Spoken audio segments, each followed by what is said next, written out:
This pattern of coevolution of technology in society is true of communications tools as well. Here's a tech history question. Which went mainstream first, the fax or the web? People over 35 have a hard time understanding why you'd even ask. The fax machine obviously predates the web for general adoption. Here's another. Which went mainstream first, the radio or the telephone? The same people often have to think about this question, even though the practical demonstration of radio came almost 2 decades after that of the telephone, a larger gap than separated the fax and the web. We have to think about radio and television because for everyone alive today, those two technologies have always existed. And for college students today, that is true of the fax and the web. Communication tools don't get socially interesting until they get technologically boring. The invention of a tool doesn't create change. It has to be around long enough that most of society is using it. It's when a technology becomes normal, then ubiquitous, and finally so persuasive, pervasive as to be invisible, that the really profound changes happen. And for young people today, our new social tools have passed normal and are heading to ubiquitous, and invisible is coming. Oh, hey, I didn't see you guys there. You guys ready for Bitcoin Talk Show? I was just reading a little bit of Clay Shirky's Here Comes Everybody. Great book about organizations and the internet, how things are built, how technology and communications evolve. And a little before that, I was reading, so here's the cover 12 Rules for Life by Jordan Peterson. I've been tweeting that today, put out some good quotes. If you don't call, I'm going to keep reading that. I got some good marks here. Also, a suggestion, I found these at the store. You might not be interested in this because you don't read books, but if you do read books, they sell these for Bibles. I found them actually really interesting for normal books.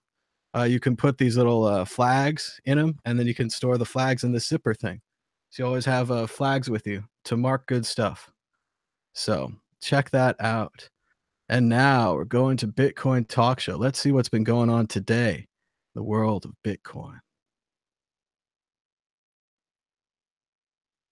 Oh, not even loading. That's a new one. Let's see. The current price of Bitcoin on Bitstamp is $10,053. That's pretty good. Our top stories today: Bitcoin is noxious poison, says Warren Buffett's investment chief. Charlie Munger, I think he's about 94. He doesn't like Bitcoin. He's not into new technologies. Says it's no good. Think you should trust him. Think you should get out of the game now. This new technology thing, this internet, this Bitcoin, it's all it's a fad. It's just going to pass over. No one's going to use this internet in like 10 years. It's nonsense. Not everyone you know. I used to have teachers that would tell me you couldn't use a calculator because they didn't believe you'd have one with you at all times. You think that everyone in the world is just going to start carrying around a little computer in their pocket so they can go on this internet thing all the time? And these same people are then going to abandon the banks to start using a digital currency from the same internet as before? That's ridiculous.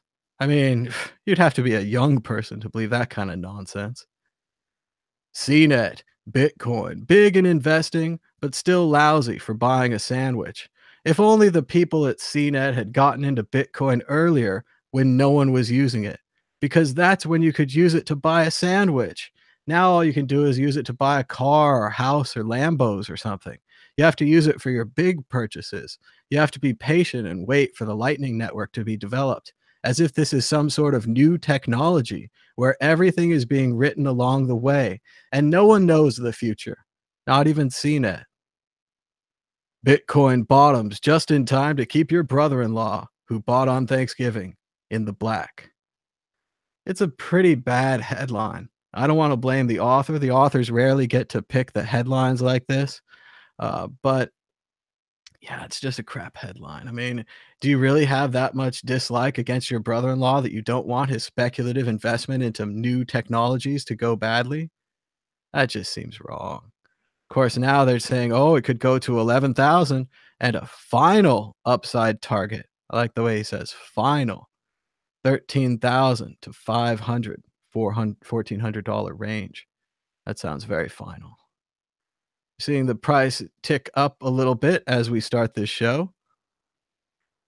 And remember, you can always check out the World Crypto Network on iTunes and Acast. You can subscribe to the audio podcast. Then you could you could listen to the show. You can't watch it. If you go to YouTube, you can watch it. That's right. Everyone should just use your altcoin, says Truth Monster. Everyone should just use Ass Cash or Rash Cash or Mash Gash because no one uses that. So it's easy to use.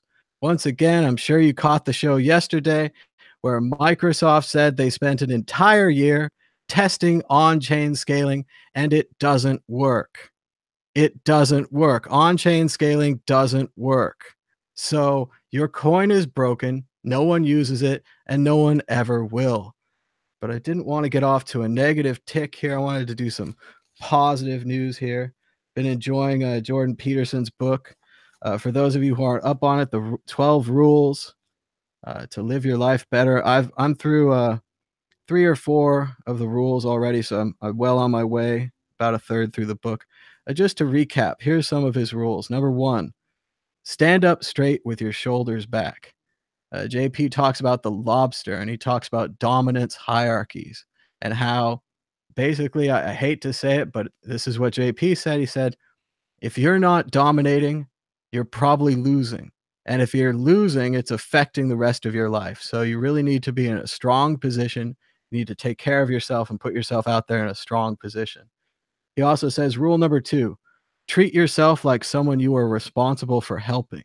He tells a great story about how people buy prescription medicine for their dogs and they give it to their dogs regularly, but they can't manage to take their own prescription medicine. So you need to take care of yourself. Number 3, along the same lines, make friends with people who want the best for you. That's right. Your friend groups matter. He talks about how he was in kind of a group of not doing too well guys, kind of downers in high school. And then he switched over, met these other 2 guys. They were both college directed, college oriented. He fell in with them and he did better. So as hard as it is, as much as you like your friends and you want to be loyal to them, if they're not positive, if they don't root for you, if they're not bringing out the best in you, they might not be the best friends for you. And finally, the last rule I read today, rule number 4, compare yourself to who you were yesterday, not to who someone else is today. And I know this can be hard for a lot of us. I watched this great video with James Murphy from LCD Sound System, and he talks about how knocked out he was when David Foster Wallace published Infinite Jest. And he instantly talked, and this really rung home for me, he talked about comparing himself to Wallace and how even though Wallace was a little bit earlier, a little bit older, that Murphy could not catch Wallace. If he started today, he couldn't write a book as good as Infinite Jest, a book as long as Infinite Jest, a book as successful as Infinite Jest. Once you start comparing yourself to someone else, it's all out the window. And JP talks a lot here about the inner critic, something I've read a lot about in like The Artist's Way and other books about creativity. And you can't let the inner critic win. The inner critic is probably just, saying to you, oh, you're not as good as this, you're not as good as that. A lot of people, Charles Bukowski, other people have great success later in life. A lot of you are really young and you're judging yourselves by really harsh standards. Sure, you're never going to be as good a guitar player as Jimmy Page or somebody like that, or the book says Jack White. But you could still play guitar. You can still make someone happy with the guitar. And more importantly, if you like playing guitar, if you like writing that book, if you like editing that video, you can do it for you. And that's just as good. So there's about, 8 more rules, but I haven't read them yet. And not going to bother you guys with them now. Of course, if there are no calls, I will start reading quotes from the Jordan Peterson book. It's not a threat. This is just something that will happen. So as you can see, the topic today is Bitcoin Talk Show number 54 topic, Bitcoin Basics. That's right. What do you wish you knew about Bitcoin when you got started? What do you wish you could have done differently from the beginning? Maybe you had something bad happen, like you lost money on an exchange that shut down, or you got hacked, or maybe you didn't buy as much, or you bought the wrong thing. Give me a call. Go ahead and turn on Skype, connect to World Crypto Network, all one word. And we're just going to talk about the idea here is that if you're new and you have a question, that'd be great too. But if you're old and you know things and you want to share things, now is a great time for you to share things. Just one thing that I wish I knew when I started, your first purchase of Bitcoin, and this isn't true for everybody, but for a lot of people, the first time that you get a chance to purchase Bitcoin is probably going to be the best price you'll ever see for your entire life. No pressure, right? You're sitting there thinking, this is a scam. I'm going to lose my $1,000. This is such a bummer. I worked so hard to get that money. And at the same time, I'm telling you, maybe you should put in 10K. I don't know. I just know when I got to that Coinbase button, and I didn't know this either, and that maybe this isn't true anymore, but way back in the day, when you would buy something from Coinbase, they would lock your account down for a week. So you couldn't buy anything else. So when I pushed one and I thought about pushing 10, and obviously this is a different time, Bitcoin's like $100. So, I'm talking about 100 or 1,000. I'm not talking like I have whatever it would be, 100,000 or something cash lying around to invest. I'm just saying when you do put your first ones in, you might want to try to get a little bit more. If you were thinking 1 versus 2 or zero point 0.2 versus zero point 0.3, yeah, it might be good to get that a little bit more. But then again, there are other people the first time they hear about it, Bitcoin's up at 20,000 and they can't do anything about it, and you wait for it to go down, or maybe you put in a little bit at the top. But that's all just buying strategy. I think the real thing to do is dollar cost averaging. If you can set up a weekly buy, and everyone hates Coinbase, but they have a really great weekly buy or monthly buy service. You can put like $100 in a month or $10 a week or whatever fits your budget. And what's great about dollar cost averaging is you start putting in that $10 a week. Maybe one week you get like, let's average here, not say Satoshis, but let's say you get like $8 worth of Bitcoin one week, you get $12 the next, you get 10 the next week. You put them all together, that averages out. So you're paying an average price for Bitcoin. So the highs and the lows and the middles all form together into an average. And that's probably the best for most people. The other thing I suggest is think about percentages. In the early days, we were so freaked out when the Silk Road closed, or when Mount Gox crashed, or one of these big events, that basically a lot of people would sell all of their Bitcoin. So you're sitting in fiat and you're feeling really safe. But at the same time, while you're sleeping, Bitcoin goes up 50%. If you still had that 10% in Bitcoin, if you still had 20%, you could take advantage of that 50% rise. That's also true. It could go down 50%. So that 20% could be wiped out and destroyed. But I'm just saying, from a perspective, try to do it in percentages. Try to pull out 70%, leave 30% behind, or vice versa, depending on how you're feeling. But also with the altcoins, if you could leave 10% in your altcoins, if your altcoin goes way up and you have the option to take out your principal, I definitely suggest taking out your principal, your original investment, as soon as you can. This makes the rest of your purchase, whether it goes up or down, essentially free. And there's lots of other ways to think about this. If you watch the movie Casino, you know the gambling fallacy. You know that the house always wins, and you think about that whale with the big private jet, a Japanese fellow in the movie Casino, and they got him to come back to the casino, and he's betting 10 at a time. He's playing conservative, but for a big whale like that, when he's betting 10, he doesn't think that he's winning 20. He thinks that he's losing because he usually bets 100. So usually he'd win, hundreds of dollars or hundreds of thousands or whatever.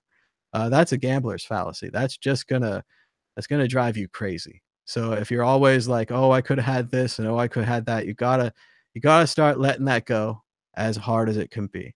But let's go ahead and turn on the phone lines here. We're available on Skype at World Crypto Network, and we're talking Bitcoin basics. If you have another topic, you could bring it up, but I thought this would be good, give people a topic, something to talk about. Skype is loading, and it's not a replacement for your phone service. Skype is very serious about that. Let's see, drink some water. Mm.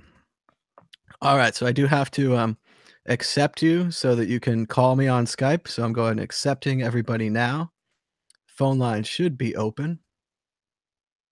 We are at World Crypto Network. And just check in with the chat. Let's see. Jeremy wishes he had bought gold in 1200 BC. That would have been a good buy. Or land. Land is also a good buy historically. If you want to feel bad, you could say, "Oh, I wish I'd bought land here," or "I wish I'd bought land here before they built that." So, see what's going on. Um, yeah, let's see.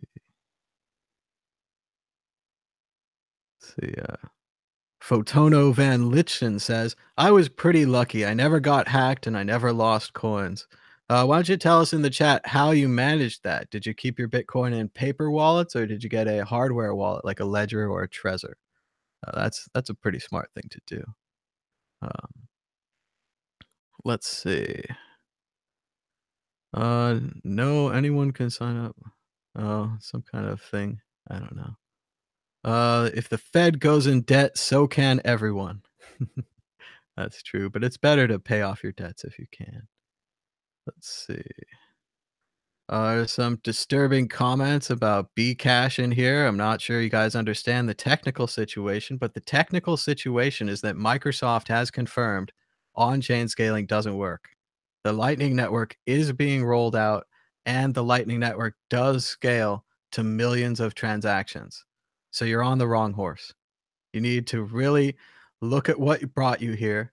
Read some more information. Take in new information. See if that changes your mind. Don't get dogmatic. Don't get tied up in this. Oh, I'm a B casher. I have to stay a B casher. I was always a B casher. No, no, no. If you look at the information and you say, gosh, that Microsoft report really changed my mind. I mean, obviously, when I thought about it, doubling the blocks forever didn't work. Making the nodes really big, eliminating all of the decentralization, centralizing the mining of Bitcoin in just a few data centers around the world. That doesn't seem like a good idea. I mean, that seems like those data centers around the world would be vulnerable.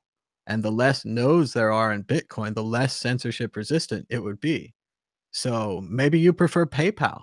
Maybe you should try out one of PayPal's products like Venmo. It's an incredible system. Venmo, it's a totally centralized database and you can send money around. I don't see how that's any different from Bcash. Totally centralized. So I wouldn't look into that. I don't think that's very cypherpunk. I don't think that's distributed and I don't think it's censorship resistant. So if you were to try to send money to WikiLeaks or any other organization that the government or the corporations decide that they don't like, you wouldn't be able to do it in a centralized system. We've seen PayPal, Visa, MasterCard, they all cut off donations to WikiLeaks. That's why we need Bitcoin. And when I say Bitcoin, I mean real Bitcoin. See, people are withdrawing funds from Coinbase, probably not too happy about their admission that they've been overcharging customers, perhaps for years, as a result of faulty code in Coinbase. They've been addressing this all day in various articles and help files. No one's really been able to tie it down and say why it's happening or what is happening. Let's see. Huh. It's a quote from the first rule of Jordan Peterson. He says, when the aristocracy catches a cold, as it is said, the working classes die of pneumonia. Let's see. And then, of course, the quote from Matthew 25:29: to those who have everything, more will be given. From those who have nothing, everything will be taken. Mhm. It's a dark world out there. And let's see. He says, doesn't matter if you go to bed at the same time every evening, but waking up at a consistent hour is a necessity. Anxiety and depression cannot be easily treated if the sufferer has unpredictable daily routines. The systems that mediate negative emotion are tightly tied to the proper cyclical circadian rhythms. Interesting stuff, JP. And all my books are going to fall off the shelf. I'm failing on the one where he says you should clean your room first. He says the first thing you should do is clean your room. My desk is a mess. So it goes. Let's see. Everyone's talking about full nodes. Invest in gold, lead, and farmland. Oh, blockchain says, I'm a miner, but all this talk is getting me scared of my stock Fidelity portfolio, which is much larger than his BTC holdings. There's certainly been a lot of talk in the stock market. I know it was up today around 300 points, but there's an uncertain situation. I would say there's a Russian cloud hanging over the presidency, as well as uncertainty about the consumer future and the way that tax cuts and other things might affect the economy. So, a lot going on in the stock market. And again, there's that whole VIX volatility thing they have going on. They're trying to eliminate volatility, and they might have ended up causing more. So, let's see. How can I eat a Bitcoin pizza? In small bites. 23 Yuva said, "If I had all the money in the world, I would take it to Vegas and double it, but you might lose it all too." Let's see. Can you go over multi-sig use cases and the software? I'm not sure about the software. There's a couple of wallets that use multi-sig, things like BitGo and CoPay is a wallet you can use on your phone. Multi-sig is great for when you want to share an account. So when I was working at a Bitcoin startup, we had an account with like, extra money for buying office supplies, or if we had to stay late, you'd use that money to buy pizza. And the way that it works is all of us sign the account. So, like, let's say 5 guys agree to sign the account. And then we say that you have to have 3 signatures to spend the money in the account. So, 3 of the guys have to sign off on any purchase. And that's basic what a multi-signature is. So when you have your wallet and you say send the money to here, it just sends. But when you have a multi-sig wallet and you say send the money to here, the wallet asks everybody else. It says, "Are you okay to send this money?" And you turn around to your buddies and you say, "Yeah, I spent that on office supplies, da da da da da," and then they agree, they agree. Then it sends the money. So obviously, you have a it's a more complicated wallet with multiple signatures. If you lose all the signatures, the result's the same. You can't spend the money. So if your friends turn against you and they don't want you spending the money, that would be bad.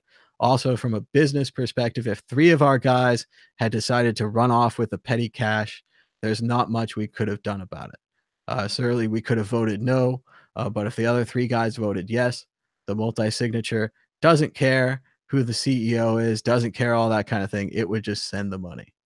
So multi signature is an interesting technology, and I'm sure there's more things on top of that and a lot of complications, but just as a basic, not that technical space. Let's see. Father Mayhem says, "Your physical space represents your head space," says his mom, like once a week when he was a kid. And it's funny, I used to have a very messy bedroom because I was not focused on it and I was focused on books and computers and movies. But now that I'm old, I really do like a clean bedroom. It is nice to have a surface without anything on it, even though that attracts people putting stuff on it. But there's something different psychologically about a clean counter versus a cluttered counter. So we check that out. Let's see. Someone wants the Lightning node. Let's see. Do you think the US Fed will come out with a crypto Fed coin? It's gonna be hard for them to do that, but we have seen, Russia has been talking about the crypto ruble, United Arab Emirates is talking about Emirates coin, and then we had a crazy thing, I haven't really even talked about it that much, but in Arizona, of all places, they have a new law they're trying to pass that says you can pay your tax bill with Bitcoin. And I think this excites a lot of people because their hope as libertarians or whatever is that the only time they'd have to pay the government would be the taxes. And if they didn't have to convert their Bitcoin to fiat, I think they would just love it.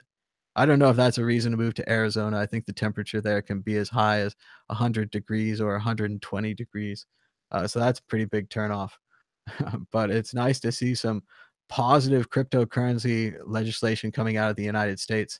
I've also heard interesting things about Wyoming. Once again, I wouldn't want to move there. The snows are terrible. But they are trying to make a friendly climate for blockchain, and they are starting to work on the tax issues. Where if you take money out of Bitcoin, you have to pay capital gains tax, you have to pay capital gains tax to the feds, you have to pay a lot of taxes. So they're trying to get in that competition where we see places like Texas that don't have capital gains, or Nevada that doesn't have capital gains. New Hampshire, not sure if they have any taxes at all. And then I know that the big loophole everyone's talking about, of course, because they read the New York Times article with Brock Pierce, is Crypto Rica. Puerto Rico has no taxes. They passed a special law to try to get foreigners to move there, something like foreigners don't pay taxes for the next 20 years. And obviously, the very crypto rich, the billionaires that walk amongst us, people like Brock Pierce, are going down there. And, the New York Times paints a beautiful picture of it, but it sounds like they're going to buy the whole island. It sounds like they were trying to buy the airport. They'd already bought a children's hospital, and they were gonna buy a monastery. And again, they'll convert these into kind of mini hotels, kind of co-working, co-living spaces, and who knows? I have no idea. It's very interesting what's going on down there in Crypto Rica. But let's see what else is going on in the chat. Let's see. Getting a little political in this chat. Time for some tea. Say the crypto ruble should be the cruble. They said the Fed coin would need a distributed ledger on the Lightning Network to compete with Bitcoin and Litecoin. But again, the Fed coin would probably be more designed like Bcash, where you would have controlled servers. It would probably be more like a what they're calling a permissioned blockchain. You might call it a bullshit blockchain. A blockchain without a token of value, a blockchain that's not distributed, a blockchain that can't be mined by anybody. You know, an intranet. You might not have heard of intranets, but back when the internet was starting, the corporations decided to make their own internal networks. And you would publish the knowledge on the intranet, and you'd go to the intranet to find your knowledge. But what they found is that there was so much more knowledge on the internet that the intranets were not very interesting. So you have to watch out for that.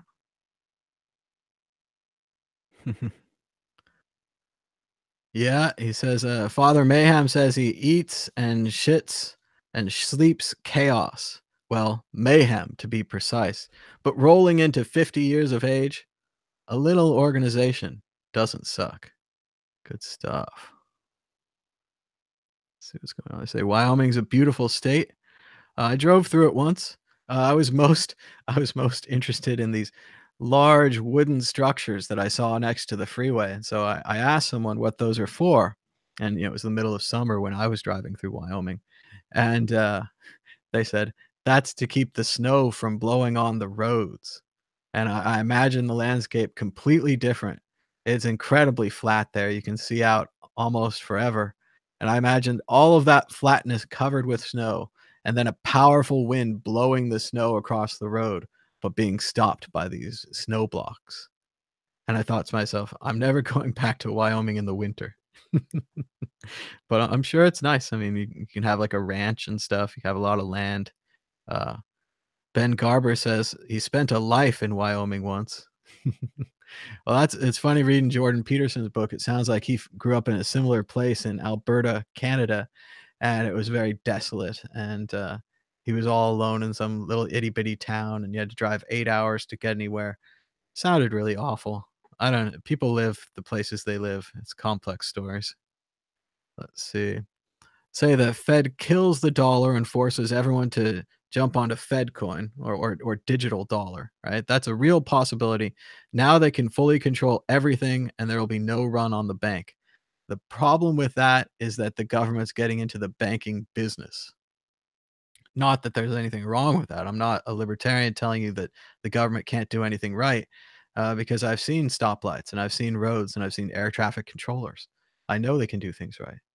But more likely is that the other interests in this game, who have many levers to pull on the government to say, hey, don't do that, would pull on all of those levers at the same time. The beauty of Bitcoin is that it was started all by itself on an independent network.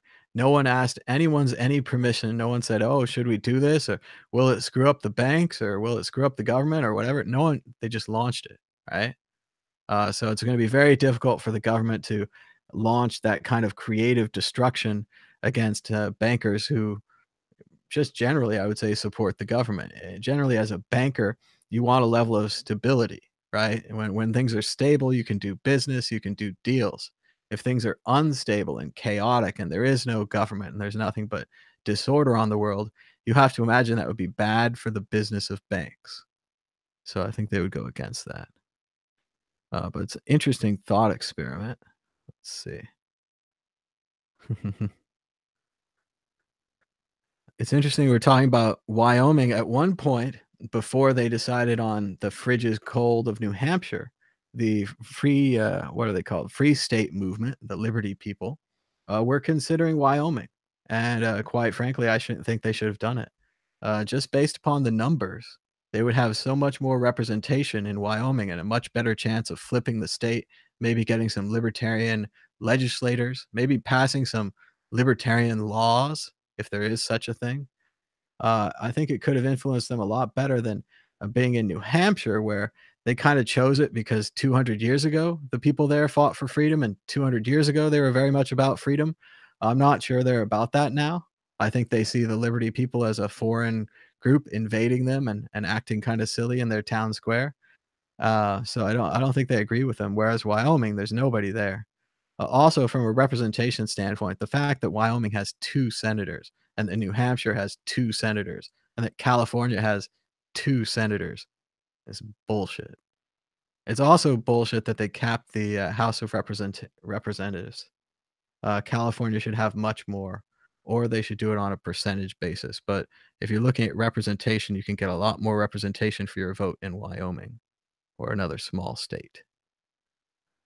Team 4 Star says there's a new Andreas Antonopoulos video on Lightning, and it makes him so bullish he's drooling. And I agree with that. I think that we're about to see the technology of Bitcoin crush all comers. Call, so we're going to take that. Hello, caller. You're live on the World Crypto Network. What's your name and where are you calling from? Hi, Thomas. It's Jeremy from Montreal, Quebec. I called in last week. Nice. Welcome to the show, Jeremy.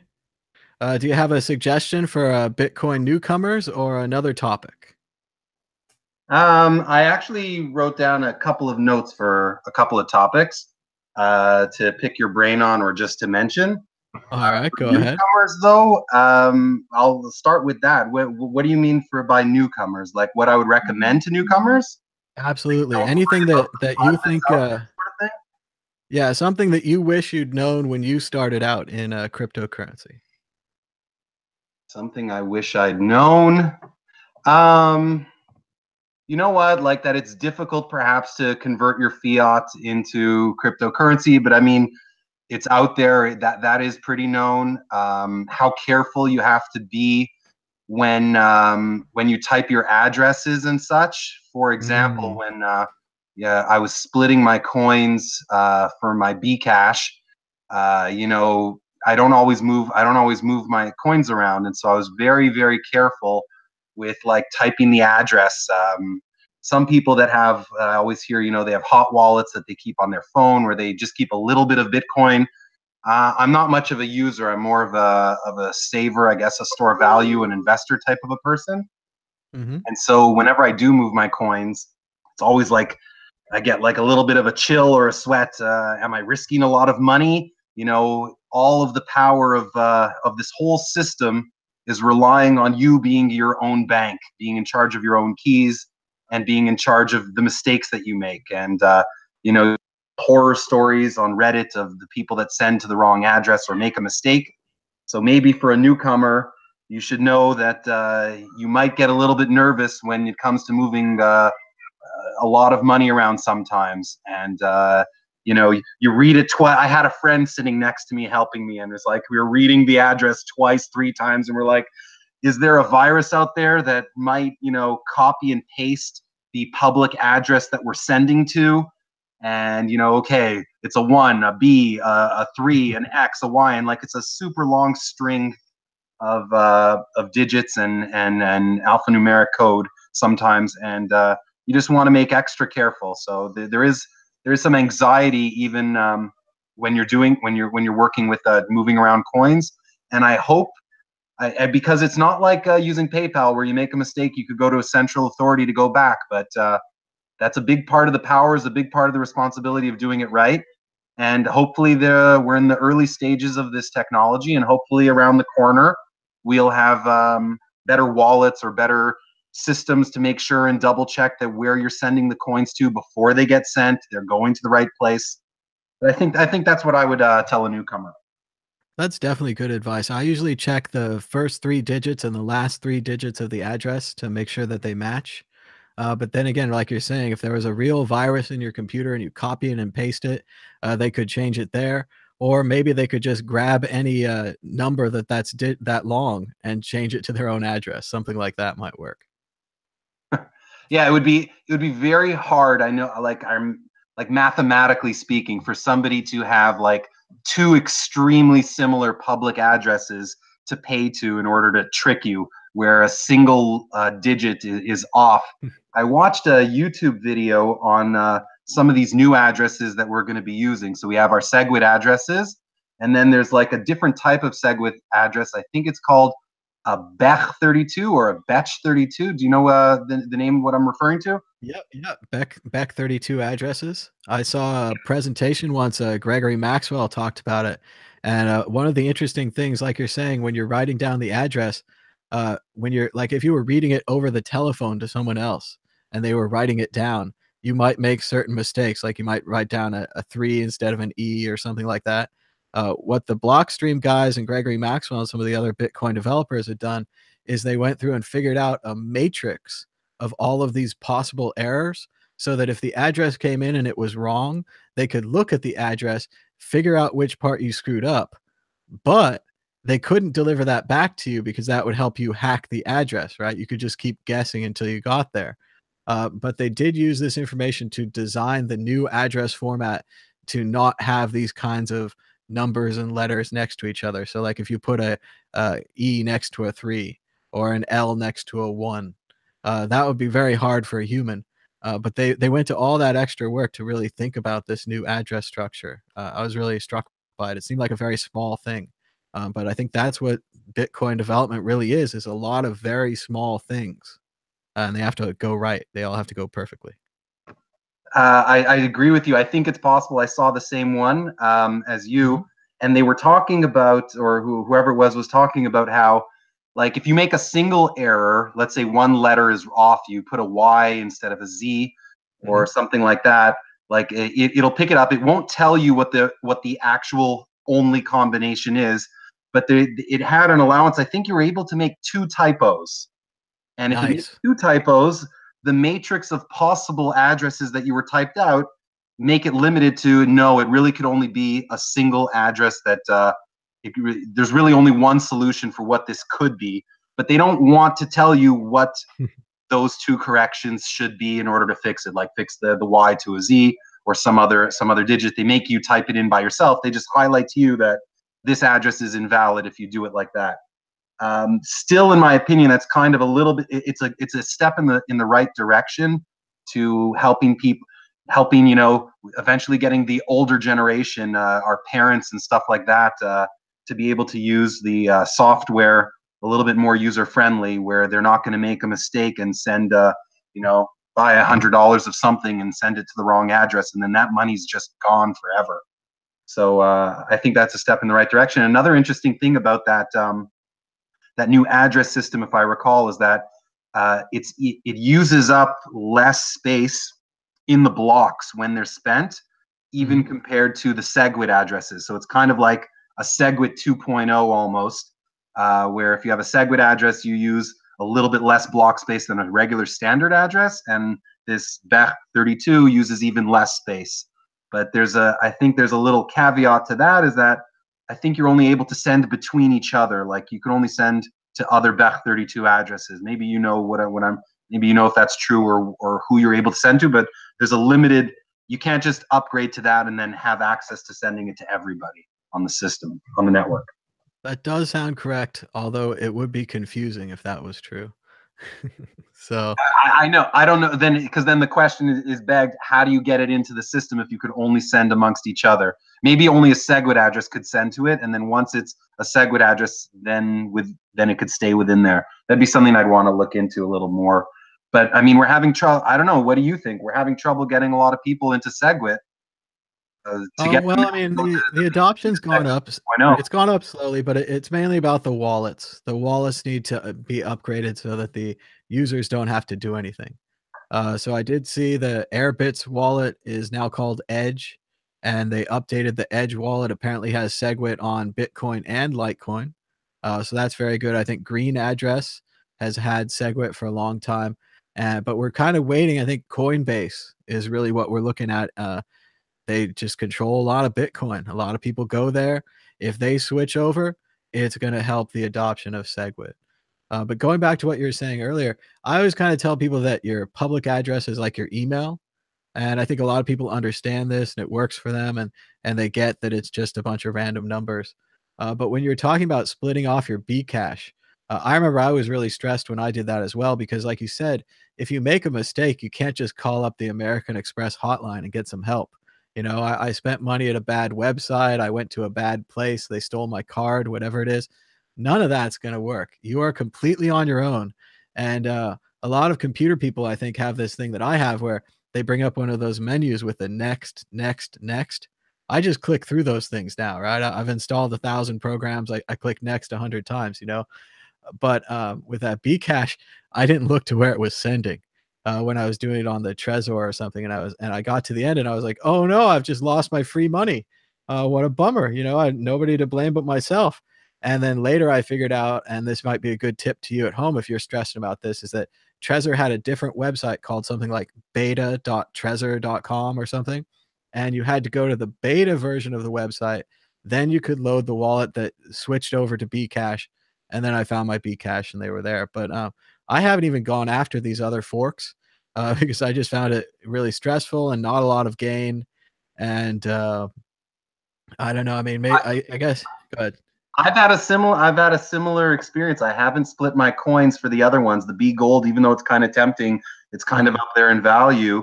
I also had somewhat of a stressful, situation trying to split and to get, I don't know, B Diamond and all these other ones just for a couple of bucks potentially or even more. One thing that holds me a little bit back is I don't feel like I need to do it right now. There's no today urgency. The altcoin market, all these forks seem to be really pegged to Bitcoin. Whenever I look at an altcoin, let's say on Coin Market Cap or whatever, I ignore the dollar fiat in US dollar value. I click on the coin directly. Let's say it's Bcash I'm looking up, and I see it's at 0.15 of a Bitcoin, like 15% of a Bitcoin, or 14%, or when they're pumping it for whatever thing, 18%. But basically, that's where I look at the fluctuation, the up and down. And I've noticed on a lot of these altcoins, a lot of these forks, like B Gold and stuff like that, they really seem to flow. Bitcoin's going up, all the altcoins and forks are following it up. It starts going down, all of them are following it down. So the similar prices that I could have split and sold it for back a month ago, 2 months ago, I feel like they're the same amount of Bitcoin I would buy because I wouldn't sell it to cash out into my US dollar. I would only sell it to just buy more Bitcoin. That's what happened to my Bcash. I bought more Bitcoin. Yeah, but I just feel like maybe there should be an urgency at any moment. The altcoin apocalypse might happen where people just open up their eyes to say, wait a second, there's no development teams on these. There's nothing going on. Nobody's using it. Why is it? It's an interesting project, but why is there any value here? Let's get in the real thing with the track record, et cetera, and go for Bitcoin. So I don't know if that's going to be around the corner, but for the last few months and even through this crash, it's been pretty much following a similar percentage value of Bitcoin itself. And that's the way that I kind of price out these altcoins is how much more Bitcoin can I get from it? It's definitely a good idea to look at the Bitcoin values instead of the fiat values. I know a lot of people said Ethereum was up or it was at an all-time high, but it wasn't at an all-time high versus Bitcoin. It used to be higher. So that can confuse people with the dollar values. But there might be a good service out there for somebody who could create a software that helps you claim all these forks. But even then, once again, you'd have to trust that software. And I don't think anyone wants to do that, especially if you have a large amount of Bitcoin or even a small amount. So Yeah, it's going to be tougher and I, tougher. I totally agree with you on that. I was calling though. I had in mind a question I wanted to. I don't always hear it really thought about so much. So maybe I want to run it by you, see what you thought. The Sure, go ahead. general idea in Bitcoin is for me that I look at. I mean, is the limited supply. The idea that it's deflationary. There's only 21 million coins that will ever come into existence. And so every year that goes by, let's say you get more and more population on planet Earth and less ability for people to buy it. Also, you get more and more coins that are lost. So theoretically speaking, it should always be generally going up in value. So we're used to the fiat system where every year you've got some kind of an inflation. The central banks are printing money, printing money, bailing people out, printing money, and you lose a few percentage points of your purchasing power every single year. And I was wondering what the difference in society that would be between the two things. So people come with like a fear type question about Bitcoin, something like, oh, if I take a loan in Bitcoin, I'll never be able to pay it back because if I borrow one Bitcoin today, that value is going to be so much more expensive in the future. It'll be impossible for me to pay it back on the pay back that value. So that's like a deflationary idea and point. I was wondering maybe if you had a thought on that, like how will people be able to pay back loans if the currency that they're borrowing the loan from just keeps growing in value? And another item on the same vein of what a deflationary versus an inflationary society would look like. Right now with inflation, if I keep my money in my bank account, let's say I've got $20,000 and I keep it in my bank account, my purchasing power every year is dropping by let's say 3%. The Mhm. Fed, the central banks, they're printing money and I'm losing value. So I don't want to keep it in my bank account. I want to spend that $20,000 or as much of it as I feel like I'd like to on just buying goods, going out on Thanksgiving, going out on Christmas, just buying TVs and DVD players and what have you, because we're in a consumer society. It's kind of like having hot money in your hands. It's melting in your hands. If you don't spend it, it becomes less valuable. So what happens is in America, everybody's spending. Walmart is lining their shelves with objects and things for people to buy, not necessarily because we need them, but because if I don't buy that big screen TV today, my money's going to be a little bit worth less in the future. So why I may as well spend it on something now. And it creates this consumer society. Whereas I think Bitcoin with deflation is going to create a savers society. Everyone's going to want to be holding on to their Bitcoin. Why would I spend my Bitcoin today to buy a TV at Walmart for $1,000 or whatever if my Bitcoin in a year from now is going to, let's say we catch up with a regular deflationary thing where Bitcoin's value goes up slowly instead of parabolically or doubling and tripling. But even if my Bitcoin's instead of $1,000 value for that TV, I could then buy it. My Bitcoin's worth $1,100. It went up 10%. You know, Sure. that's still something I wouldn't want to spend. So how do you see the difference in the way people will be acting at stores? Like I could see all these stores going out of business or retail stores losing to the savers. People will start saving and holding their money generally because it's more valuable to keep your money in your Bitcoin wallets. Well, I think retail is already dead, so I can't help you there. Going back, let's see. First, the loan question. I actually used to Yeah. work at BTC Jam. We did Bitcoin loans back in the day. It's very dangerous to take a loan denominated in Bitcoin. We had a lot of people back in the day, they took out very large loans. They went on spending sprees, did whatever they did with the money, and then they found out later that they were in debt like 10 Bitcoins or 20 Bitcoins or something way back in the day. So that could be disastrous. I think loans will probably be denominated in the local fiat currency. I don't know if that's going to be fair. I don't know if people are going to want to loan out their Bitcoin to get returns in fiat currency, but that's part of the problem with the loaning. On the other side, I'd want to say when we talk about the spending, Let's make sure that that's part of the overall system, right? So when the Federal Reserve gives money to the United States, it's not a gift, it's a loan, right? So if they give us $100, they expect $110 back, even though if you really look at the numbers, there isn't a $10 to give them back, right? We can't create more value than there is in the system, although they do by depositing in banks and then they loan it out and they loan it out again and again. And this causes growth. So all of our society right now, whether you like it or not, is based on growth. We must grow to pay off the loans that we've taken out, right? So this leads to all the new businesses and all the, risk taking and loaning money to new businesses, creating these things. It also leads to disposable products. We have a lot of items that just break. We have a lot of things that are poorly made. I'm forgetting the word right now, but it's designed to break. It's a planned like a car after a certain number of years, all the items in the car start failing around the same time. Yep, all the glue starts to melt, the paint peels off the outside. You held it too long, right? It's too much. But that's our economy. That's the growth economy, and this causes all of the growth and all of the millionaires, and this causes overseas expansion. It blows up the bubble, right? And part of this is good for humanity in a way, right? We're certainly loaning all this money. We're gonna have to pay it off later. A lot of people are saying kind of scary things that China is not going to loan us any more money, or that other governments are tired of the U.S. Spending all this money. But at the same time, we're creating all this value, we're creating all these jobs, we're creating all this technology, disposable or not. We're making a lot of stuff.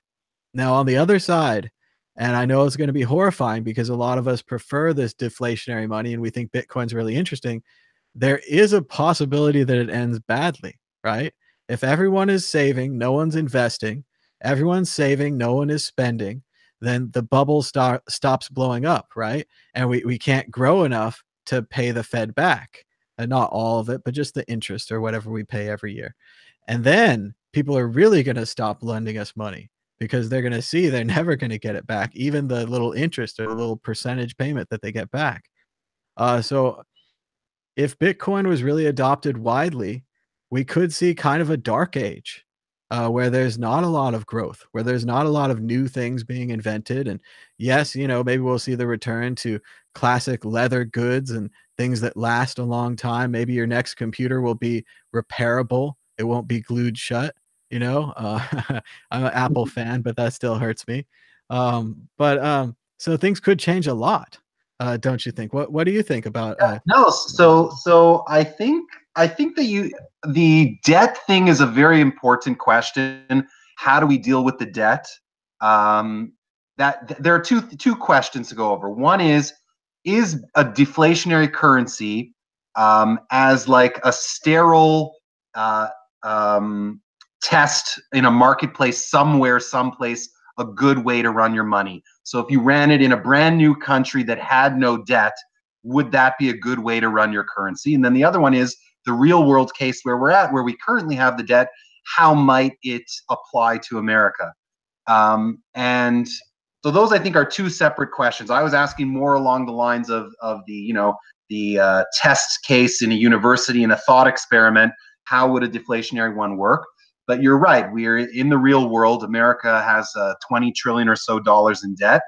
And the current way that they plan on digging themselves out, even though they don't really admit it openly, is through printing money. The more of a money supply that they have, the less real value that a dollar has, the more $20 trillion doesn't seem so difficult to pay off. I remember at was it the beginning of the Iraq War with George W. Bush, there was something in Congress where he asked for a $70 billion war supplemental payment of some kind. And I remember there were advertisements about John Kerry running against him. He said, I voted for the $70 billion before I voted against it. And that was like a famous clip. But now you see the government, I don't know, 10 years later, 15 years later, they're spending money like crazy, trillion dollar expenditures. And all of a sudden, $70 billion, that was a major campaign issue of who voted for it, who didn't. Can we afford the war if there's going to be a $70 billion, an extra investment into it? and 70 billion is chump change now because of inflation. The federal budget is just getting bigger and bigger, and I think I hope that they're not doing it stupidly. In my opinion, I think it's very smart for the government to deflate their currency in order to pay off the debt. It's not a good thing for the individual consumer and user, people that hold money, because their money becomes less and less valuable. But at least you don't have to pay a $20 trillion debt. If somehow there weren't inflation, yeah, I think the United States would be in deep trouble paying it back. And the more inflation there is, the better it is to pay it back. So that's first off how I think. Well, yeah, I do agree, and that's a lot of reason why we went off the gold standard. I'm a fan of the gold standard, but let's also keep in mind that it was restricting us, right? We couldn't print more money than we had gold. And if we're talking about this kind of growth economy where you have to grow to pay back the debts, and if you don't grow, you're actually losing. We needed to print more money to cause more growth, as horrifying as that is to the value of that money. Yeah, and it's a consumer economy, and I feel it's like a little bit of a wasteful economy, because, like I was saying before, we're filling our shelves in retail or wherever, even Amazon, even, it doesn't matter where it's really coming from.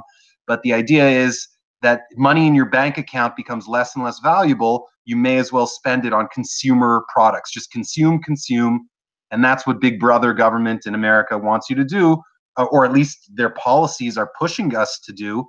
And rather than save and buy what we need, wouldn't it be weird and different if we all held a deflationary currency like Bitcoin and we only purchased things that we needed? You know, you only buy a television or a computer when you actually need it, rather than because you're afraid keeping your money, in your bank account doing nothing, it won't gain you anything. That's a lot of like what the Fed does with interest rates. They lower interest rates in order to say to people to start spending or to invest in the stock market. So let's say, again, an example, you have $20,000 in the bank. If you have that in your savings account, and it used to be in years gone by, you would get a few percentage points on return on investment just from leaving it in your checking account or your savings account.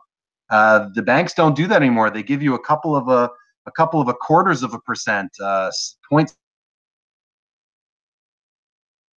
They're manipulating the market of how you should invest your money, and they're trying to tell you, oh, take that money in your savings account and do something a little bit riskier. Help out the American economy. Put some money into Amazon.com. Isn't that stock looking more interesting to you now that you know that you're not making any money letting it sit there in your bank account? You want to make a return on your money. You're rich. You've got some money in your bank.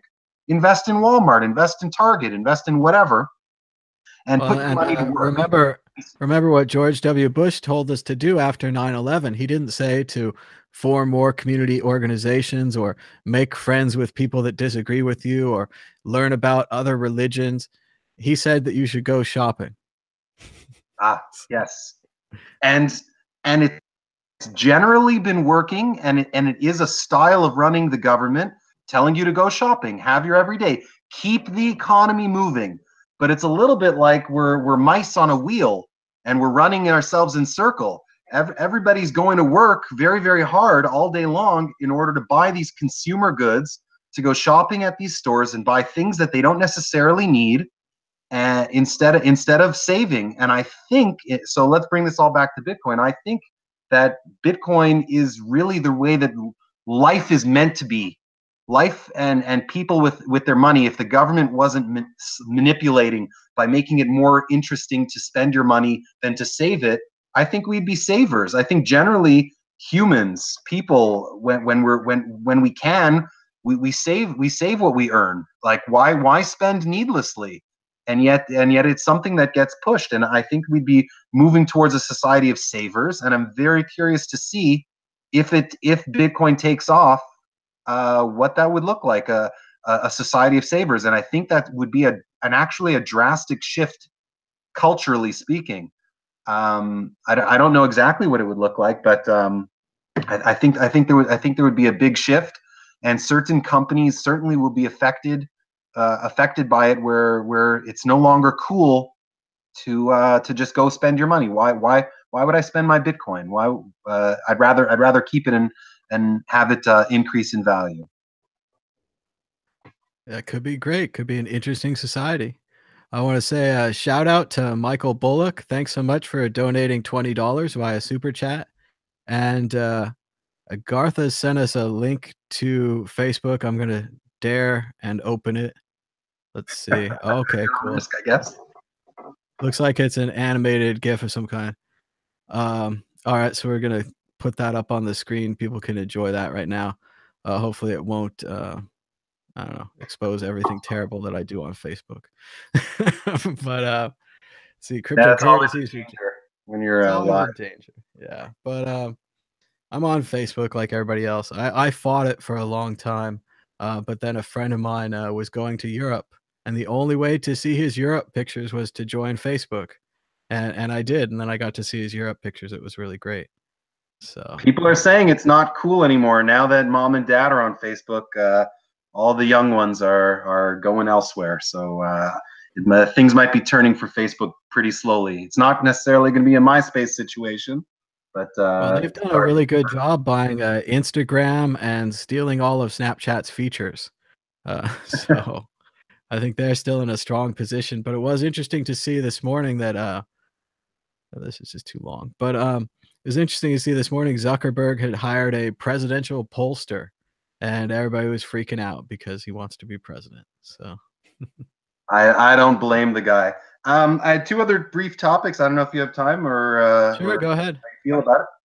What? If we could move away from the economic disaster that might happen when we switch to a savings currency, and I can stop thinking about the dark ages, that sounds great. Okay, so quickly, two other things I wanted to make mention. I noticed that when with Jamie Dimon, I remember he mentioned his daughter at one point that she had invested in Bitcoin, and that got me thinking. I'm like, okay, so he's an old fogey. He's like the Warren Buffett type of guy, where he's like, they only know real estate. They're great. They've got billions and billions, but you know, at the same time, they say, oh, I know nothing about it, and you know, it seems like the young people know. And I remember I watched a summary of the those Senate hearings that were out last week, and was it the FEC, or I don't even remember the name, the FCC? Well, one of those witnesses for the Senate, they were also commenting on how they don't have any Bitcoin, but that their kids are the ones that are interested. They're not interested in stocks. They're not interested in bonds and also in mutual funds. Their kids are interested in cryptocurrency, and so that's a positive thing I wanted to mention, is that you know, you can kind of see a little hint at the real truth behind the future of Bitcoin when you see people on, you know, CNBC, CNN, or wherever, whenever they start hinting like, oh, I don't do it, I don't know anything about it, but it's a scam, it's a fraud. But you know, my kids are interested in it, or people at school are talking about it and interested. I think that's an interesting it's an interesting thing to pick up on. That slowly, the kids are going to be in it first. They're the first into the technology, the first ones ready to try anything out. But and then eventually, the older generation's going to get behind it. So that, I think, is a positive thing to note. Definitely. I think the young people are with us. They've done surveys about millennials. They grew up around the time of the 2008 crash, and they don't trust banks. They're not. It's pretty interesting, actually. The millennials are a different kind of young people anyway, so they're having a hard time selling things to them. They don't value possessions. They value experiences. So that's a very different frame to put someone through. My brother told me about that, and because he told me about that, I actively did like a different experience recently. So I went to Punta Cana for a vacation in the Dominican Republic, and normally I wouldn't do this. They had a swimming with the dolphins thing, and it was something like $200. I was going to go with myself and my son. And when we were there, I remember it stuck in my head. I'm like, oh, experiences stick with you longer. It's a better way to spend your money than, I don't know, buying a TV, a computer, whatever. So I went, and you know what? I did that last year, and that experience sticks with me. So you could go to a concert, go to an event, swim with the dolphins. Yeah, those types of things, they do last longer. I think it's an exciting thing. They're a new kind of people. They have different values. So I think it's going to be interesting to communicate with them. And like you said, they are totally behind Bitcoin. that Senate hearing. The guy said he'd heard about it from his kids and from his kids' friends or whatever, and they're not afraid of it anymore. Before, we'd always get this. The only people I know that use Bitcoin are drug addicts and drug dealers, and we couldn't Oh get yeah. very far with that storyline. But this new storyline where all the kids are into it and all the kids are investing, that's a totally different storyline. If someone tries to spread fear that only people using Bitcoin are drug dealers at this point, I think a good thing would be to quote say, "Oh, so you're saying Jamie Dimon's daughter is into drugs?" And you could say also same thing for those people that were Senate witnesses. Oh, are their children drug dealers? I think that narrative. I think you're right. I think that's going away. It is funny to see old classics like the tulips come back. The tulips or Oh the my God. bubble or the Ponzi scheme. These finance guys, they just go back to the well. And, I've been sitting here doing this 4 or 5 years or whatever. I've been done with tulips for like 4 years. I mean, I used to think it was the funnest thing, reading about it in history class and thinking about Amsterdam trading tulips and the ones with better colors were more valuable. But now it's just absurd. It's just ridiculous. And also for young people, another thing that I think about a little bit is how if you want to have a bank account, a checking account in the old system, you're going to have to either keep a couple of $1,000s in your bank account if you don't want to pay a monthly fee for the privilege of the bank holding your money. I don't know, $5 a month or something if you don't have a certain minimum deposit held at the bank, and that they use that money that's on deposit for their own investments. So whereas with Bitcoin, these young people, they're going to have it in their wallet. They have the money. What it's just a digital, it's just a number, at the bank, it's just a number in their system. They have a private ledger, they have their private system. It says that so and so has money. What risk in the world is that bank doing? It's not like they're hiring extra guards at the vault in order that they have to charge you dollars and dollars per month to hold your money. Whereas with Bitcoin, other people, all these nodes are keeping the network up, all the miners are keeping things going, and you don't have to do anything. You hold your private key. No one's taking away the value of your coins. You have a certain number of Satoshis, you're still going to have a certain number of Satoshis. There's no reason for that. And all these little charges for wiring money, you want to send money from one country to another. Not that children really have to deal with that ever, but the day that they have a friend that went off to university in England or something, and they get some weird wire transfer charge for sending them some money because they want to get them a birthday present or something, and they're like, "What? $20, $50 for a wire transfer? Even $8." Some small number, they're going to say, "What do I need this for? What are they even doing? Is this an old, an old obsolete system that we're using?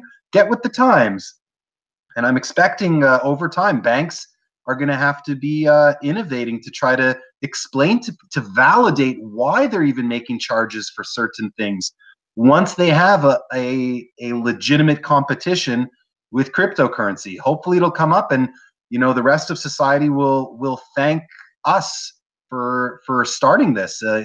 Without competition in banking, you're going to just get screwed over by them. They've got a monopoly on you. You have no other system to use. Well, and banks don't even want to serve those small-time customers with checking accounts anymore. They've been adding in fees on all of their checking accounts, trying to tighten things up. But if you think about it, if you left $100 in a bank 5 years ago and did nothing, or if you left $100 in Bitcoin or like a point one or whatever you want to call it in Bitcoin 5 years ago and did nothing, you'd still have the point one. If you had that $100 in the bank, it would be degraded, like you're saying, from all these various fees, and you'd have to order checks or you'd have to get a card in the mail. You have to do all this extra stuff. It's not just online. It's not just digital. And remember, these are kids that grew up with the internet. They think that the floppy disk is just a 3D printing of a save icon, right? They have no idea about what the old world was like and the card catalogs and all the other things we used to have. So yeah, they're not going to be interested in banking. They're pretty obviously not interested in stocks once they heard their buddy bought Bitcoin or Ethereum or whatever and made tons of money. They're not going to be looking at the stock market. Already, the stocks go up like 5, 10%. They lose their minds. altcoins, Bitcoin goes up 20-30% in a day. It's insane. So I'm looking forward to the next bull run. I've got confidence that the fundamentals, as they say, is good. We've got a great development team working on Lightning. A lot of great technology coming out. All these things. Hopefully, people will be doing a lot of batching transactions on to get on chain growth, able stuff into the blocks.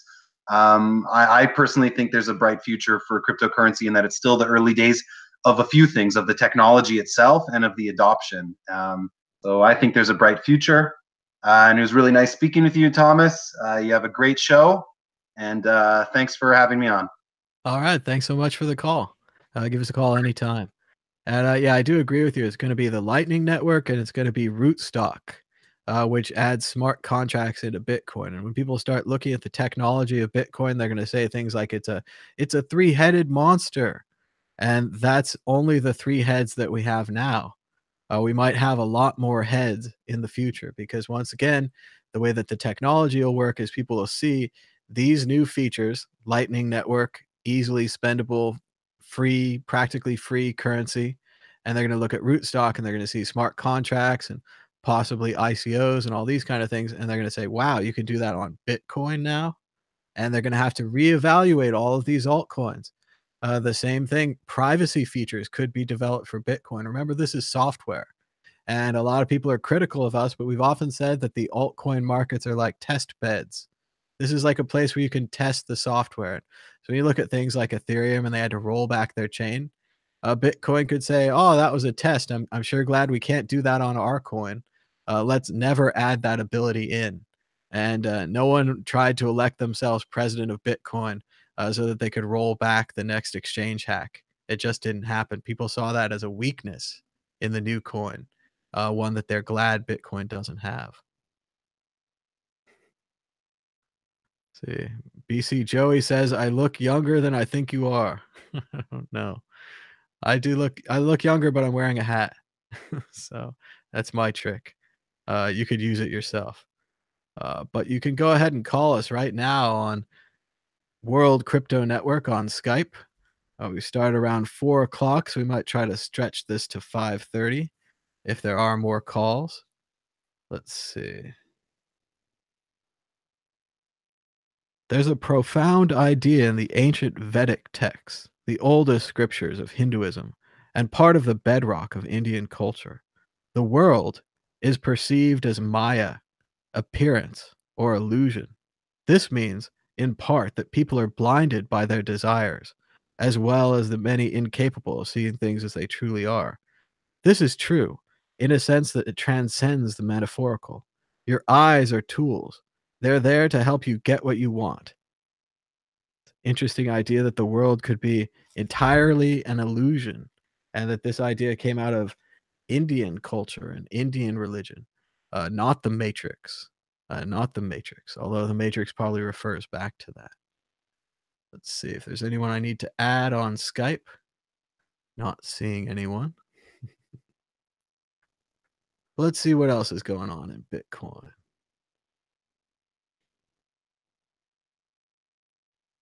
Bitcoin went up 1.17% in the last 24 hours, with a last of 10,169, a high of 10,250, and a low of 9,399.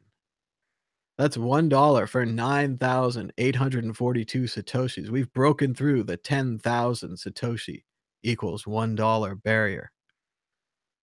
Top stories, Bitcoin is noxious poison, says Warren Buffett's investment chief. And if the old people doubt it and they don't believe in it, maybe you, as the young people, should. CNET is bagging on Bitcoin because it's hard to buy a sandwich. Oh, poor CNET. If only there was another way for them to buy a sandwich. Bitcoin bottoms just in time to keep your brother-in-law who bought on Thanksgiving in the black. That's right. Focus everything on other people. Don't think about yourself. Think about how it affects other people. And a check of the price on Bitstamp. 10,000. 203 and moving. We've seen it hit a recent high of 10,275, recent low of 9,847. Jeremy Sager says he doesn't believe in government. He doesn't believe in libertarianism. That requires the government. And I would say, I don't believe in Beatles. I just believe in me, John Lennon. But of course, I got that from the Ferris Bueller movie like everybody else. So who knows if he actually said that. I think he said he was bigger than Jesus, but I think he meant that in terms of record sales. Jesus isn't a big record seller. I was listening to the new Chris Rock album on Netflix today, the new Chris Rock special. Uh, Poor Chris. They released it 2 days ago, and he opened with a series of jokes about kind of kids and being shot, and that maybe there should be some more white people shot. There's a lot of black people shot. It was a rough opening for Chris, given the major events in our civilization recently. But I did love his bit about his house. He said he's teaching his girls at his house. Everything white is dangerous. Everything white was hot, sharp, something like that. So he'd scare them into not touching or being interested in white things. Interesting stuff from Chris Rock. Definitely check that out on Netflix. It's called Tambourine. I'm enjoying the new Jordan Peterson book, reading a lot about rules for life. I'm not a big religious guy, but isn't it interesting the way that JP seems to put a little bit of religion into each one of these chapters. But that's his take on it. It was interesting to see the way that he always goes back to the original religious text. He doesn't often use the St. James Bible or the edited versions. He often goes back to the original text, and he talks about what it meant in the time. He talked today about sin as missing the mark, and that we should just be aspiring to higher things, which I think was a more positive way of defining sin, not going into the negative aspects of it, just that you miss the mark. And he kind of retells the story of Adam and Eve and the Garden of Eden and all that kind of thing. Interesting stuff. But looks like we're running out of time. Don't have very many more calls. I was going to talk more about Bitcoin basics, but people didn't call in. I think that's a good note to look at the addresses, to scan the address and to read the front and the end. That's a good idea. Maybe to send a small amount first. I always like to do that with an exchange to test it, see if they work, just before you send a large amount. Be very careful when you're splitting your coins. A lot of people like to transfer, like maybe you have a ledger and a Trezor, so you transfer everything off of your ledger, then go in there and claim your forked coins. Then you could move your funds back on. This kind of thing keeps you from making any mistakes. You don't want to crash your ledger or Trezor, even if you have the recovery key. So they say the mafia can only exist with government protection. I don't know. Goodfellas is a good movie that exists without the government. Other drivers would dent up the doors of any new car in a parking lot. Yes, it could be that way if people turn against spending and they decide not to spend anymore. Like the caller was saying, spending is very important. We live in a spending economy. Things must grow. If things don't grow, we can't pay back the debt that we're charging up, so it must grow. But be sure to give us a thumbs up. That helps more people find the show. And if you haven't already, please subscribe down below to the World Crypto Network. We do shows like this pretty often, almost every day. And we're trying to get the Bitcoin group together tomorrow. Scheduling, as always, is difficult. A lot of people are traveling at this time. And otherwise, check out the Today in Bitcoin show. I did one of those this morning. We're going to have the Bitcoin news show with the Vortex on Sunday. And Andy Hoffman's been making some crypto vlogs. He did an interesting interview this morning with, what's his name? Bite Size Bitcoin. Interesting guy. He filmed the interview from his garage with his Lamborghini behind him. So he's doing well. But it was pretty funny. It was just funny to see the Lambo in the background. I'm not saying anything positive or negative. I just think it's funny. But thanks so much for watching. Got almost a minute left till 5:30. We're going to try to make it one more minute. Reading the chat. And lots of people need to go back to school and study economics. Yeah. Yeah. That's tough. Oh, got another call. Hello, caller. You're live on the World Crypto Network. What's your name? Where are you calling from? Hey, Thomas, this is Richard. I'm calling from Seattle. How are Hi, you? Richard. How's it going? Do you have a suggestion for people on Bitcoin basics or another topic you'd like to talk about? Well, there's something on Bitcoin basics that's interested me. I've been involved for about 2 years and really love it, and I'm interested. But the user interface, like the wallets and the things, haven't seemed to change much in the time that I've been involved. How have they changed since the time you've been involved? So I'm asking because it makes me wonder how Lightning may be uh, rolled in, or how difficult a change that big would be. Sure. Well, for me, it's all about the development of these lighter wallets that don't have to have the entire blockchain. I wasn't that early or anything, but when I started, you pretty much had the Bitcoin QT client. So you download it to your PC or Mac. You would then spend a couple of days, not that long, downloading the blockchain, and then you would have it. And you'd have this, it was a more complete idea of a wallet. But then they came out with these light wallets that could run on your phone that didn't have to download the whole blockchain. And I think that's where it really opened up. That's what I find exciting about wallets now is you can just scan the QR code and send the Right, that's money. been my And experience the whole time. yeah, so I would say with the Lightning, what we need is a mobile wallet that has Lightning, that has this QR code scanning, or it has like a contact system if you send money to people regularly, or if you want to send money to your friends, something like that. I think would But help, but that's it's some. got to be Would I mobile. be in your vision? In your view, would that be something I would be like disconnected from? I would just get an update to my existing wallet, or is it something the actual user would do? Yeah, I don't know if I'm I explaining that well. Sure. Well, I mean, I don't know if like if we take Airbit or Edge as an example, if they were to add the Lightning Network, it would probably feel like another coin or another part of the wallet. It would be slightly different, I'd guess. I'm not sure how many of the technical things are actually going to come down to the user. Things like creating a payment channel, sending it to people, deciding who's in the tree of the payment channels. I think a lot of that's going to be done just automatically. So it might not matter. I mean, I think that's what we really want, remember, is we want to hide all this fancy computer stuff from the user and just have them send money to Starbucks or whatever it is, right? Right. So I guess the consensus piece is not necessarily with the user; it's with the developer for the wallets, and they're the ones building consensus to get this thing out to me. Yep. Well, and remember, they're doing a lot of testing. One of the things with Bitcoin development is it's like an airplane that's constantly flying around the world, never landing. And we have to fix the airplane while it's still flying.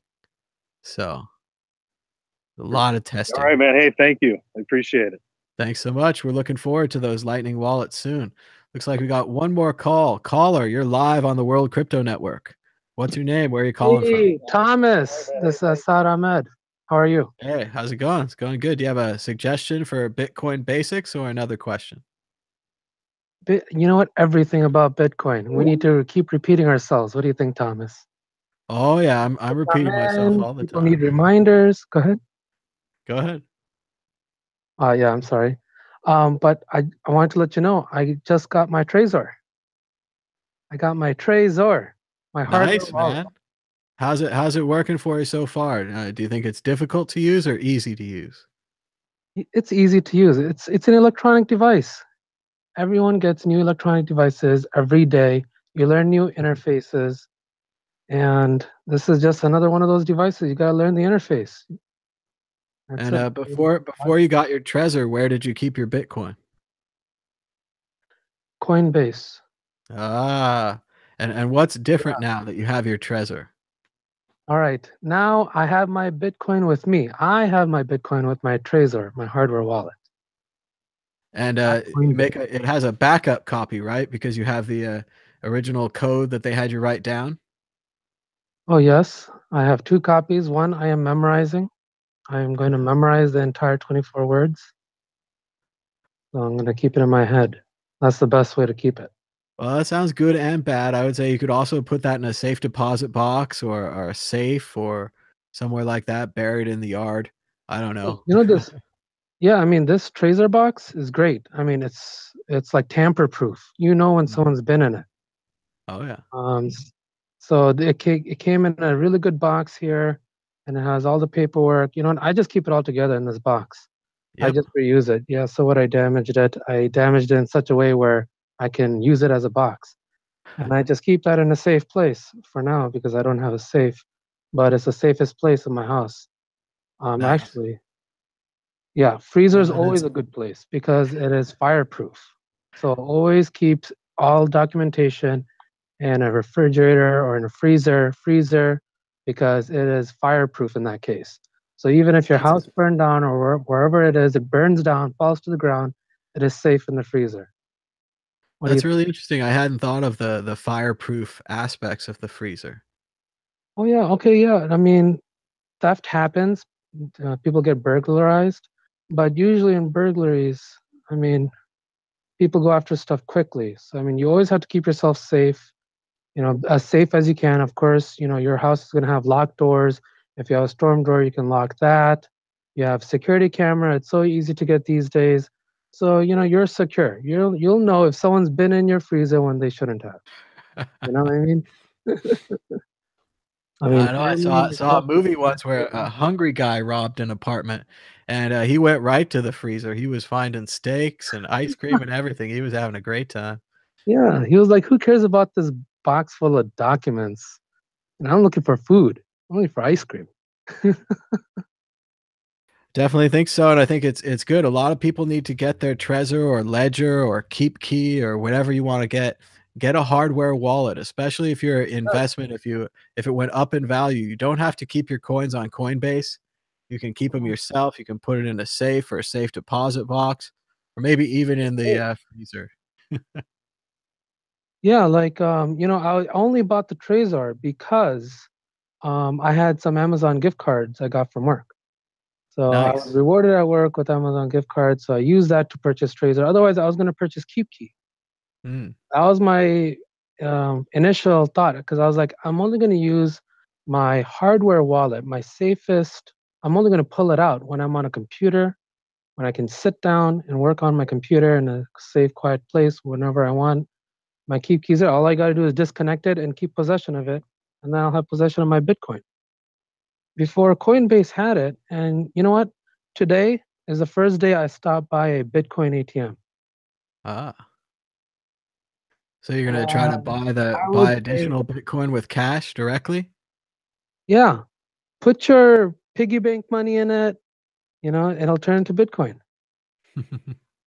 Uh-huh. So everyone, that's what the Bitcoin community should do. If you believe in Bitcoin, then you know you should have a hardware wallet and you should put money in it. Whatever, however money you can get. Currency comes in so many different ways. The first time I actually saw Bitcoin or even heard of Bitcoin was actually when I was trying to make a payment and it offered pay with Bitcoin. Hmm, And at the time, I thought this was probably like 2, 3 years ago. I thought that this is just a reward based system. I'm not a regular shopper on this website. So sure, I was like, you know, sure. I don't have Bitcoin. I'm just going to pay with my credit card or debit card, my fiat. You know, wherever is geographically accepted fiat. You know, so ATM Bitcoin. So everyone should check it out. Everyone go into your phones, pull out your map, you know, whether you're Android, iPhone, computer, just say Bitcoin ATM. Go find them. That's the best way to save your Bitcoin. Make sure you have a Definitely is. mycelium app at least, mycelium electronic wallet at least. Don't use Coinbase as your wallet. Don't use some exchange as your wallet. Forget these. These are just other schemes. You see the Forbes top 20 list? Most of them were innovators or entrepreneurs who decided to use the technology of blockchain to make something happen. And they used it in various different ways. But one thing's for sure, you have to keep your Bitcoin with you. Otherwise, someone else will have them. Mhm. And you How have do you to be think the courts responsible stop? for your Bitcoin because it's money for adults. If it gets taken on Coinbase, they're not going to pay you back. Your money is just going to be gone. Yeah.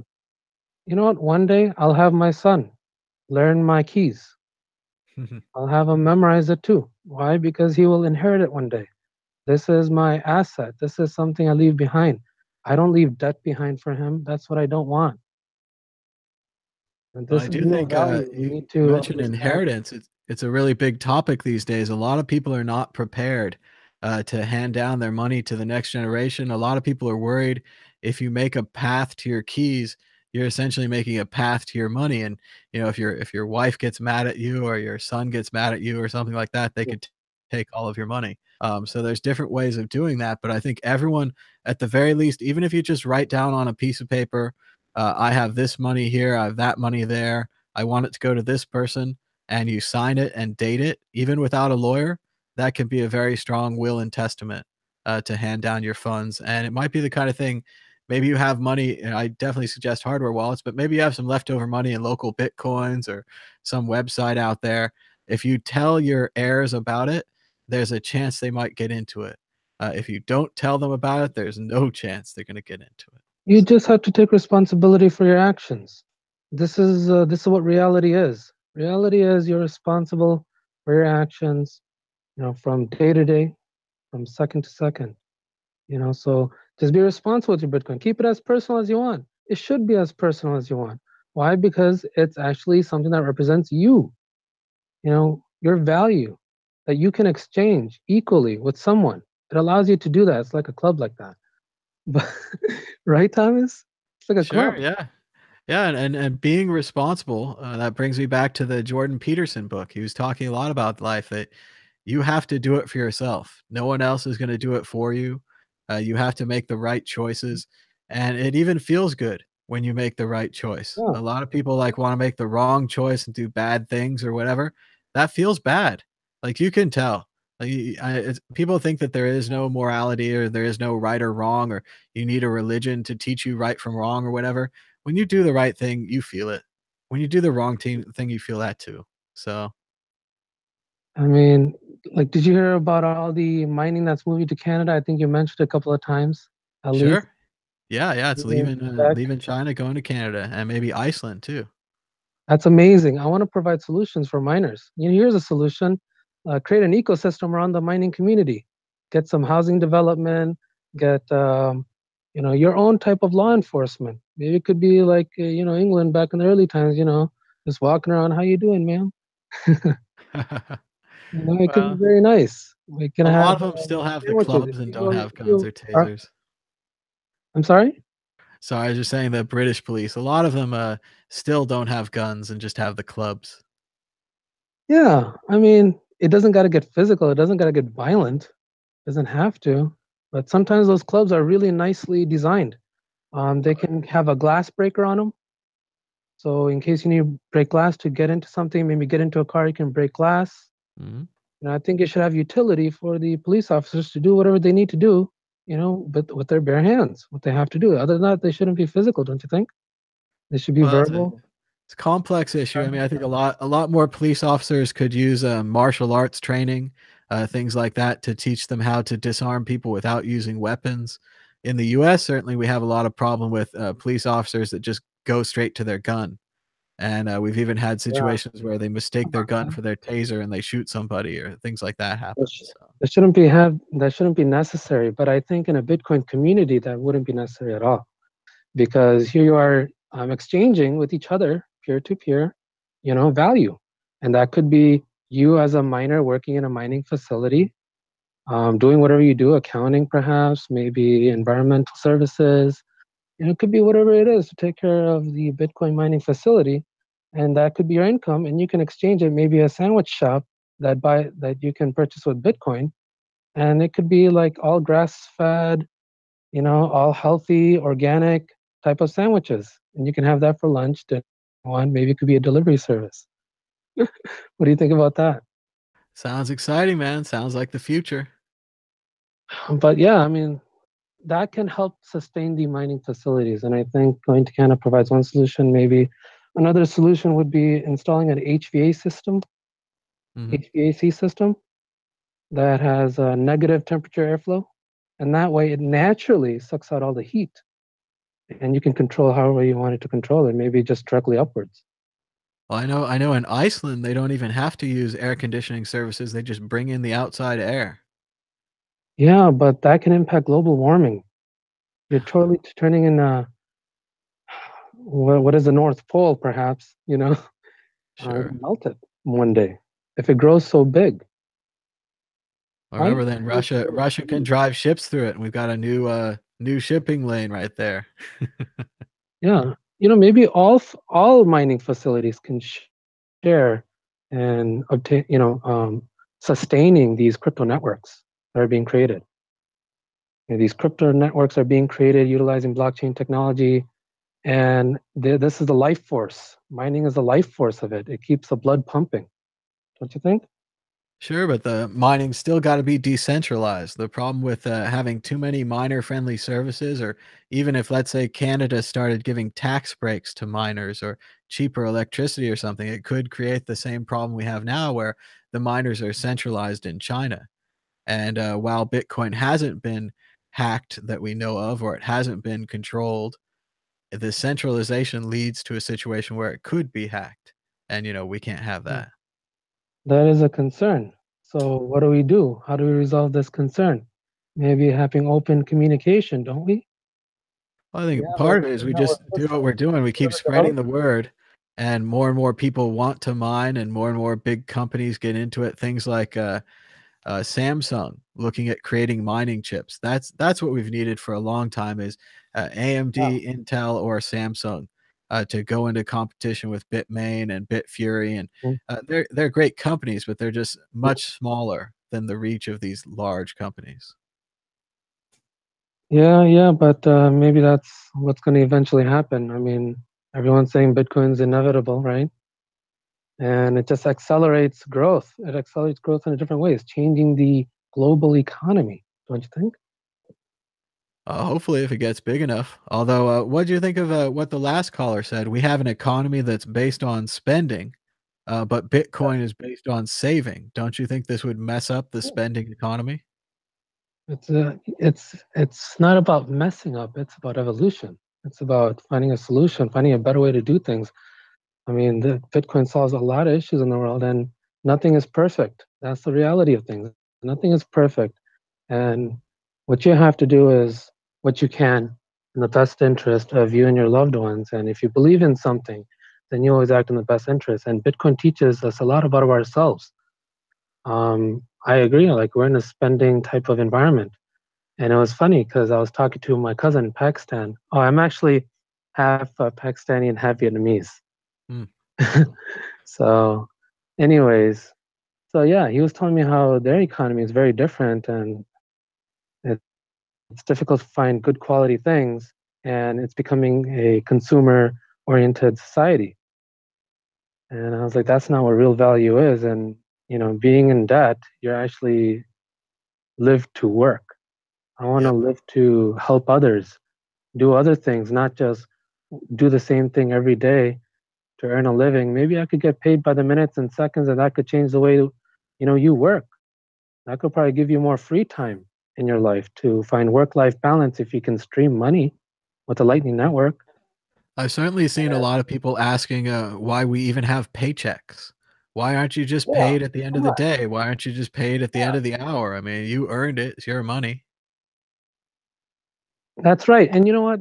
My first job out of college was as a manager, and it was a great opportunity. I moved all the way to Texas for it. Huh. And unfortunately, I have to offer these debit cards that they get paid on, and there was these fees involved. I really didn't like them, but I had to do them because my workers, my employees, they didn't have bank accounts at times, and they couldn't get one. They Mm. were blocked from getting a bank account. So how are they supposed to get their money? Whether in check, then they have to come in person. You know, they're revolving their life around work, and I don't like that. If they're off the clock, I want them to go enjoy their life. Sure, and you'd Go have to enjoy your come in life. every You're off the month or every couple of weeks to get your paycheck and to get that through the system. So frustrating. It adds Tough, more tough time to the system. system. We're trying to reduce what I really don't like, and we were kind of talking about this earlier, is like the banks will charge fees to the lowest among us. If you're crashing, if you're bouncing checks, if you're bouncing checks in your account, the bank will charge you fees. And as you know, if you're bouncing checks, you don't have any money. So they're charging fees to the people that can't afford it. Whereas if you're on the top of things and you have lots of money and you can bounce a check, you could probably get them to cancel the fee because they know you're a big, rich, valuable customer. So it really is discriminatory. You know what? Forget these fees. Forget these interest rates. Forget it. What matters is this transaction fee that you're going to exercise your value on. And this transaction fee is going to be very minimal. Why? Because working towards that, we made SegWit, right? We got SegWit implemented. That's great. So try to get access to SegWit. Use whatever wallet gives you access to SegWit. Why? Because it gives you lower transaction fees. It makes it act more like Litecoin, right? But nowhere near enough. Well, remember, if Litecoin got too popular like Bitcoin, the fees would rise as well, and it would be difficult to send transactions. But fortunately, Litecoin has been following Bitcoin's development, so it has segregated witness, and they're even saying there could be a version of the Lightning Network on Litecoin. That'd be great, and that way both can appreciate in what they exercise real value, right? Absolutely, Bitcoin can communicate peer to peer.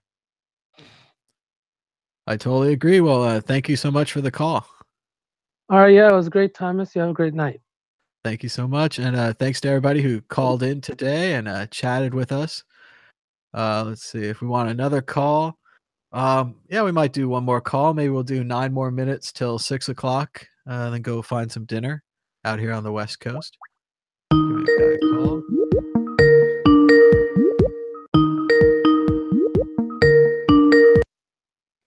Hello, caller. You're live on the World Crypto Network. How's it going? Oh, I can't hear you. Let's try one more time. Oh, no.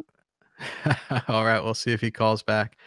Let's see if there's anybody else out here. Oh, just talk to that guy. But we'll see. They're talking about consumerism in the chat. They say the USA invented it. They certainly did, and maybe not invented, but they certainly perfected it. They certainly sharpened it up. And if you think about what people wanted when the Soviet Union fell, they wanted blue jeans. They wanted consumer goods. More try. Hello, you're live on the World Crypto Network. How's it going? Oh, no, it's still not working. Oh, I blame Windows, man. I'll bet you have a Windows computer. You need to try turning it off and on again. Have you tried turning it off and on again? Well, we'll see if he could get that fixed. He's laughing anyway. At least we're having a good time. Oh, yeah, you've seen the IT crowd. Yeah, it's a good show. But I think we're gonna end this show. We'll have to have you call in another time. Sorry about that, man. But thank you so much for the calls. Thanks to everybody for the calls. Yeah, he had a PC. Ha ha ha. That's okay. My Mac does the same thing, except usually I have to close the browser and restart it instead of restarting the whole computer. But that's fine. But remember to give us a like and a share. If it's your first time here, please subscribe down below. Keep up with the World Crypto Network. You could even set that little bell next to the subscribe button. It turns on notifications. It'll send you an email or something whenever the show goes live. So people were paying bank for used blue jeans. What's funny now, they sell the used blue jeans as new, and people pay even more. So forget that. I want new jeans that look like new jeans. But I'm old that way. So thanks so much for watching. Hopefully we'll be back tomorrow with the Bitcoin group. If not, we'll just do another episode of Bitcoin Talk Show like this. Till next time, bye.